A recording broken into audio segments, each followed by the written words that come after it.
إحسان إلى يوم الدين وبعد. These days in the media, there's been a lot of talk pertaining to pardoning. Biden pardoned his entire family. Trump pardoned January 6 protesters, or depending on what side of the aisle you sit, you may refer to them as insurrectionists. And with Ramadan rapidly approaching within about a month, I thought I'll take this opportunity and speak about the concept to pardon in the lens of Islam. But first, it's important to establish that there is no ambiguity pertaining to the reality that you and I both aspire to acquire entry into Jummah. But as human beings, we are prone in committing sin and making mistakes. And thus, consciously or subconsciously, we all fear the very day when we will stand before the Creator to give a detailed accountability for everything we've ever displayed throughout our entire presence on this earth. But there is a specific characteristic. If you and I are able to adopt it and furthermore inculcate it within our routine when dealing with people pertaining to day-to-day issues, then there shall be great hope for us. For on the day of resurrection, we will skip the line and enter through the gates of Jannah without any form of hisab and accountability for any one of our actions. And so, undoubtedly, all of us want to be among the residents of Jannah.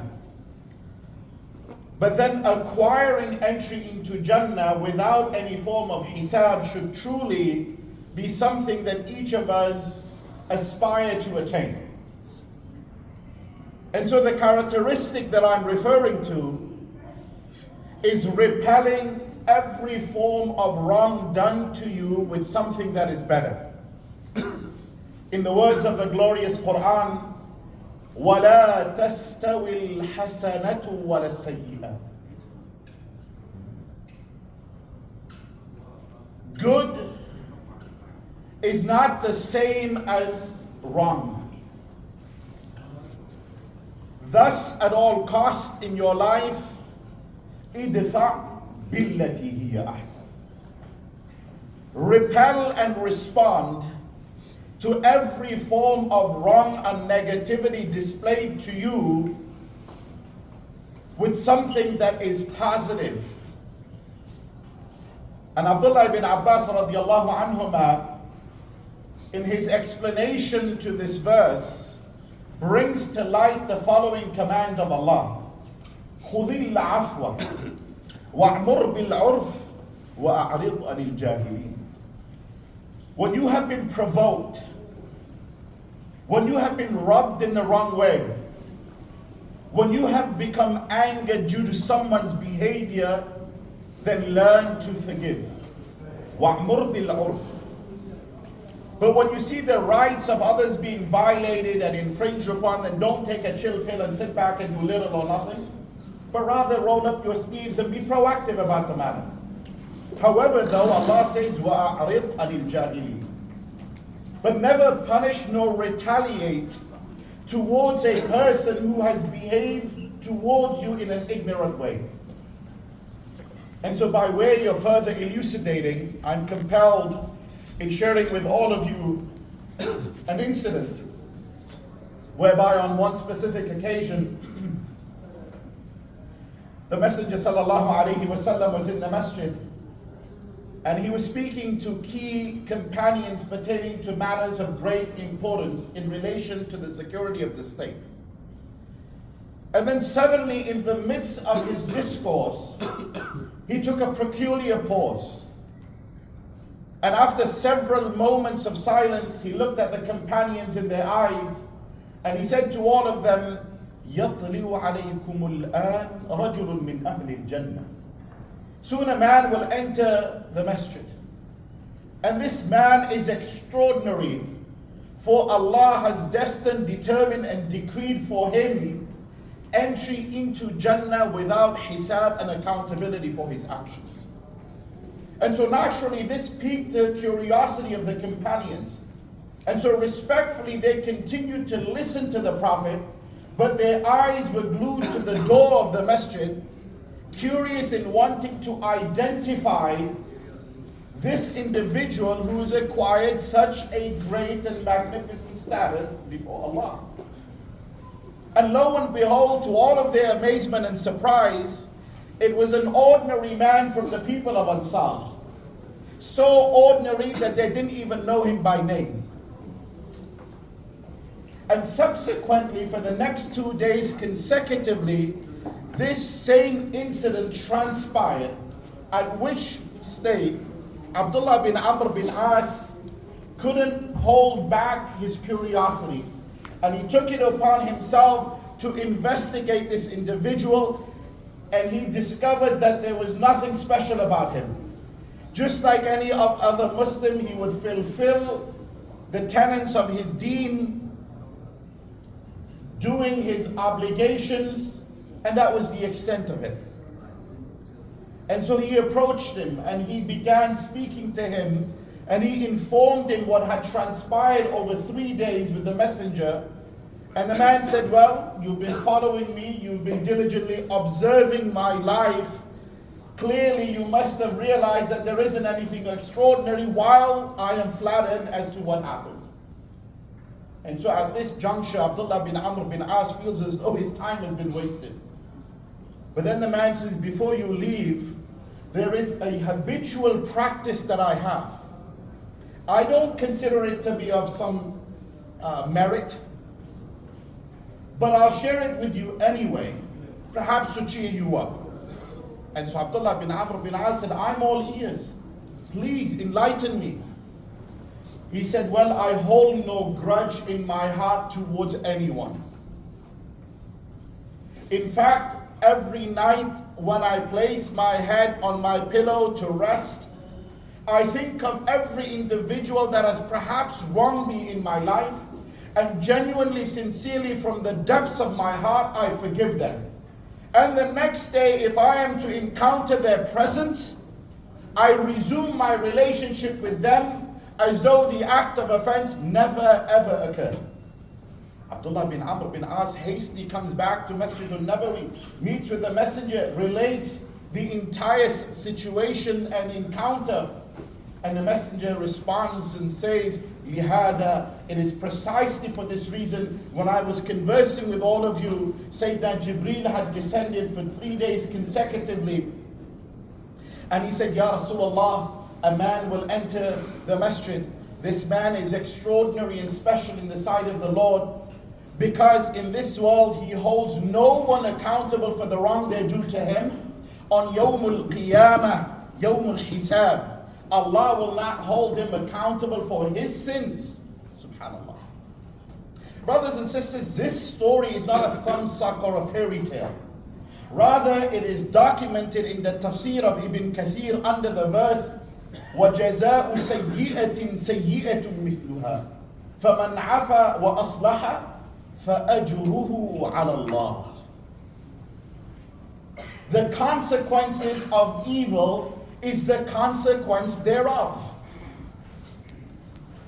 The greater the crime, the worse the price you pay. فَمَنْ عَفَى وَأَصْلَحَ. But when it comes to day-to-day issues among yourselves, if you learn to forgive and forget, وَأَصْلَحَ, and you reconcile your differences, then فَأَجْرُهُ عَلَى اللَّهِ. There is an exclusive reward that is reserved for you and I with none other than the creator of the heavens and the earth.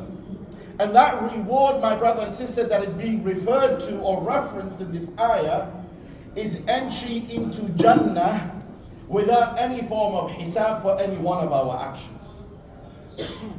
And so yes, Islam emphasizes justice, law and order. But equally, it emphasizes love, kindness and mercy.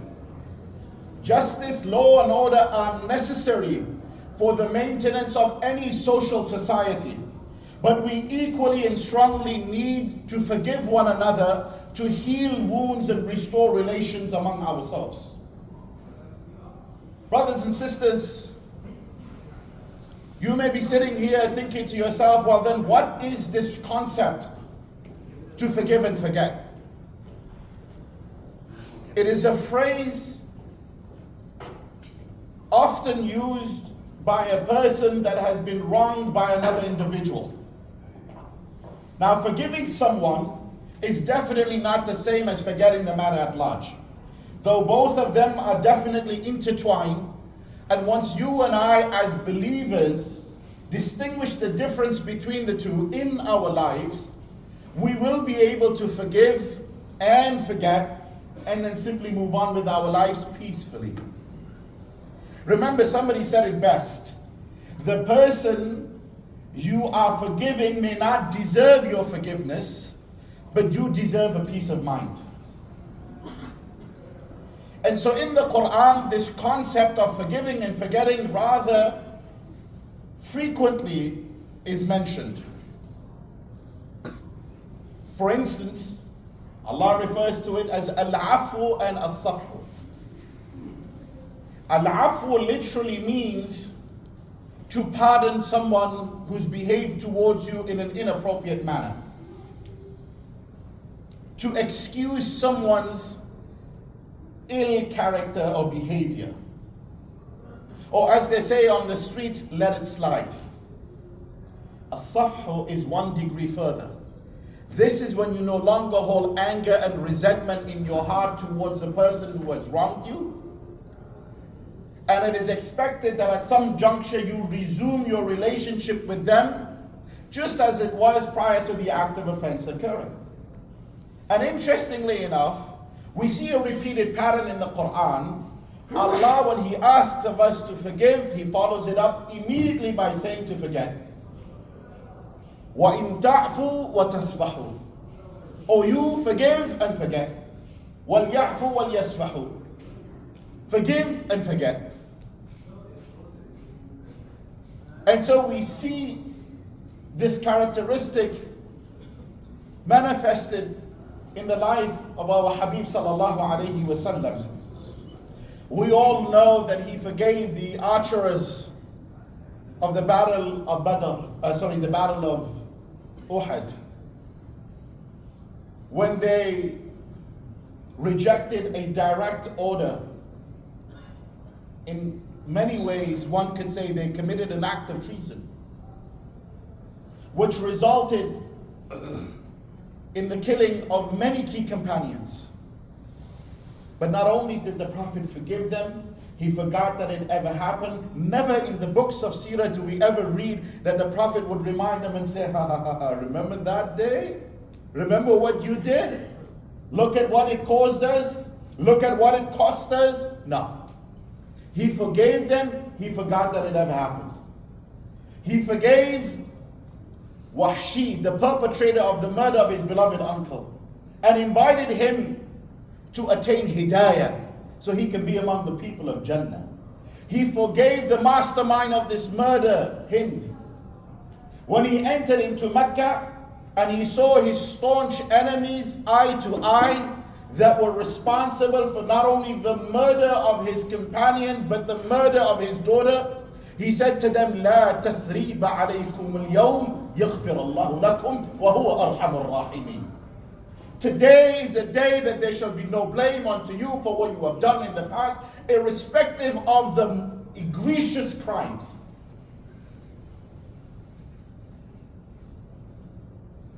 I have forgiven you and I beseech the Lord, asking He has mercy on you. In fact, the most notable story that comes to my mind is that of Abdullah ibn Ubay ibn Sulul, the chief of the hypocrites in Medina.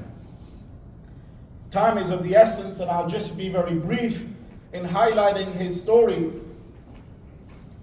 He was the one who had started the rumor that the mother of the believers, the wife of the messenger, Aisha radiallahu anha, had committed adultery with Safwan bin Mu'attal. This had fragmented the Muslim community in Medina to the extent that on one Friday, as the messenger is on the minbar addressing his companions, Aus and Khazraj would draw their swords and place them on each other's necks, blaming one another for the rumor. This moment was so painful and so chaotic that the messenger of God on his blessed pulpit was incapable of giving a khutbah for the first time ever in his existence. And he was ushered by Ubay ibn Ka'ab and Sayyidina Ali bin Abi Talib in his tent, and he cried profusely, and he said to them, if I have ever been hurt at the hands of anyone, it is undoubtedly Ubay ibn Sulul. Fast forward, when Ubay ibn Sulul, when he passed away, his son, who was a true Muslim, came to the Messenger and said, Ya Rasulullah, my father splurged his wealth in gambling, dining and wining. Tragically, we've discovered at his death, he has left us nothing. Nothing to the extent we don't even have a shroud to cover him and bury him. If you don't mind, could you facilitate for me a white kafan? Rasul sallallahu alayhi wasallam owned only one, which he was wearing in that moment at the doorstep of his home. And he said to his son, give me a few moments. My other cloth is in the wash. Let me finish cleaning it. I will wear it and I will give you what I have on my body. His son returns and says, Ya Rasulullah, you've given me the kafan, but everyone has rejected to fulfill his final rites. Nobody wants to give him a ghusl. He says, I will give him a ghusl. He then goes and prepares the body of his most staunchest enemy that has given him the greatest pain, brought the ummah to its knees. He prepares his body and gives him a ghusl and wraps the shroud of the kafan on him, and then he leaves. The son comes back and says, Ya Rasulullah, Omar has created chaos. And he said, nobody must leave my father fulfilling his final rites in conducting his janazah. So people have refused to even pray for him.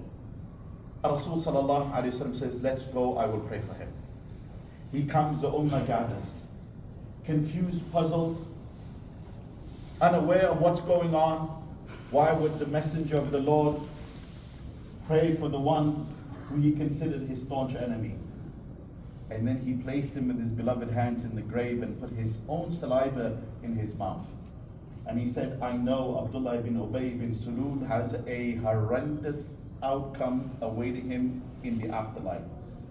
But I hope that through my saliva, Allah will have bashfulness, and at least his internal organs will not burn in the fire of hell.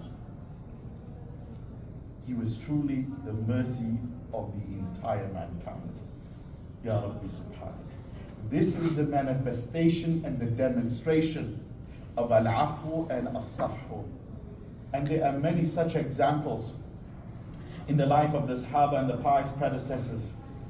And I encourage you to go home and to read them and to internalize them and to be motivated by them. Now some might say, for me to forgive is a sign of weakness. We say that, right? The Arab, the South Asians, the Africans. What do we say? To forgive is a sign of weakness and humiliation. And I rather preserve my honor and dignity and pride instead of forgiving. But what we fail to comprehend is Allah tells us in the Quran, وَلَمَنْ صَبَرَ وَغَفَرَ إِنَّ ذَلِكَ لَمِنْ عَزْمِ الْأُمُورِ. Subhanallah. And here in this ayah, for those of you who understand the linguistics of the language of the revelation of the Quran, Allah doesn't refer to forgiving and forgetting as afwu. He says, وَلَمَنْ صَبَرَ وَغَفَرَ. He is غَفَّارُ الذُّنُوبِ.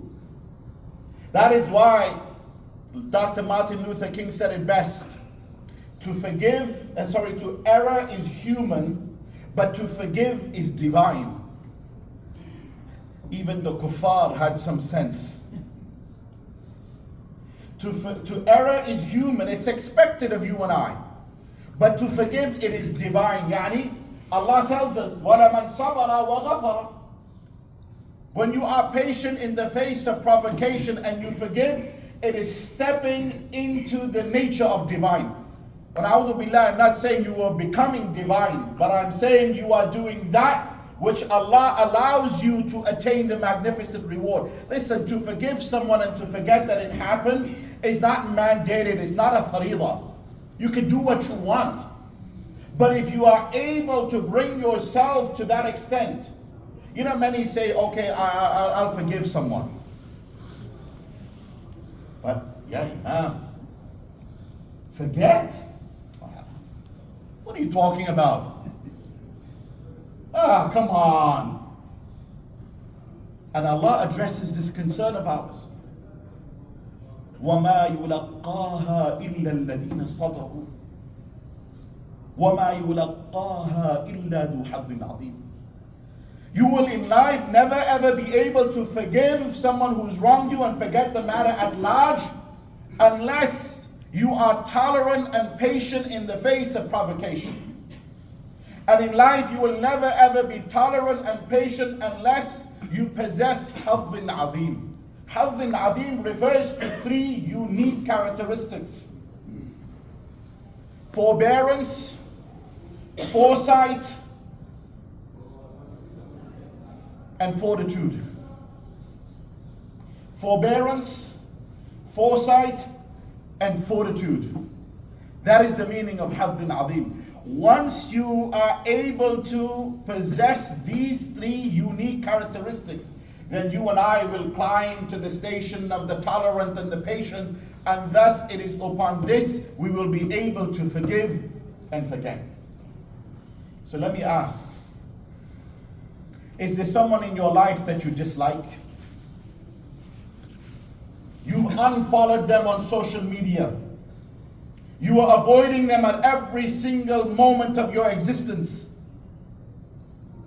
Why? Because they wronged you, they deceived you, they lied to you, they cheated you, they backbited you, they slandered you.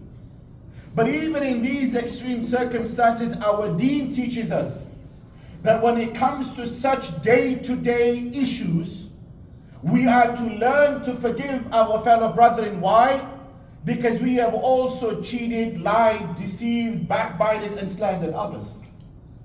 And so then why do you and I focus on the errors and the mistakes of our fellow brethren while we are deliberately ignoring our own shortcomings and mistakes? Sayyidina Ali bin Abi Talib radiallahu anhu, he would say, not to forgive is like living in arrogance and ignorance of your own shortcomings.